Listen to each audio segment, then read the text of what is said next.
বর্ধমান শহরে অসুস্থ চলাফেরায় অক্ষম এবং প্রবীণদের বাড়ি বাড়ি গিয়ে এসআইআর এর শুনানি সম্পন্ন করলেন নির্বাচন কমিশনের প্রতিনিধিরা। শহরের ৩৩ নম্বর ওয়ার্ডের বাসিন্দা ৭৬ বছর বয়সী এক বৃদ্ধা পায়ের সমস্যার জন্য ভালোভাবে হাঁটতে পারেন না, বাড়িতেই তার শুনানি হয়েছে। এছাড়াও ৮৫ বছরের এক বৃদ্ধের ক্ষেত্রেও শুনানি হয়েছে বাড়িতে। এ বিষয়ে জানিয়েছেন বিএলও স্মৃতি বিকাশ মুখোপাধ্যায়। পরিবারের সদস্যরা গোটা বিষয়টিতে খুশি।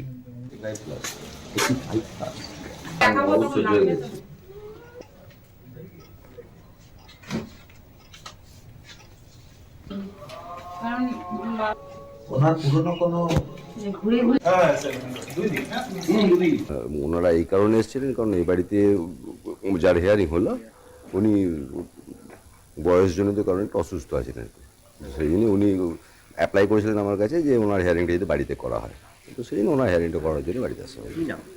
ওনার নাম অন্নপূর্ণা মণ্ডল, বয়স 76। হ্যাঁ, শারীরিক সমস্যা, পা নিয়ে উনি হাঁটাচলা করতে পারেন না। 2002 সালে ওনার নামটা কোথায় ছিল উনি নিজে ঠিক মানে পাননি খুঁজে আর কি। হ্যাঁ, বিভিন্ন জায়গায় থেকেছেন এদিক ওদিক করে, ওই জন্য কোথায় নামটা অ্যাকচুয়ালি পাওয়া ছিল সেটা উনি পাননি খুঁজে আর কি। সবই লিঙ্কেজটা ঠিকঠাক হয়নি আর কি, এই কারণে যদি হেয়ারিং টেস্ট হলো।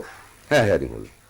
এই বাবার আজকে এসআইয়ের জন্যই, বাবার 85+ বয়স, তার জন্য ওনার সমস্ত ডকুমেন্ট আপনার এসআইয়ের জন্য এসেছিলেন।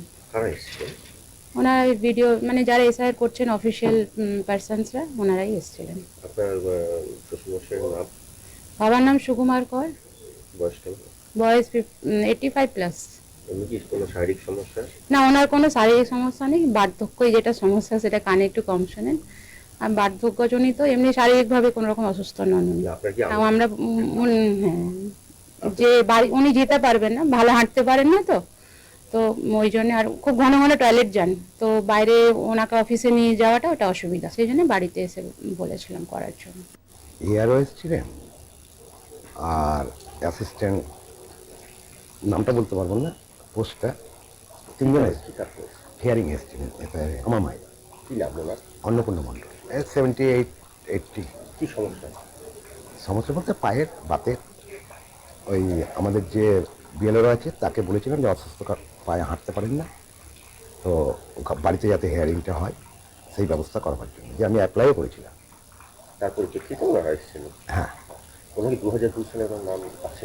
না, ছিল না, কিন্তু এদিক ওদিক করে ভাড়া থাকতেন, তো যে পরে আমরা ভাইয়ের কাছে নামটা তোলা হয় এখানে, যেহেতু 2002 সালে আমার নাম আছে, দিয়ে সেই ডকুমেন্টস দিয়ে হেয়ারিংটা ওনারা দেখলেন, কাগজপত্র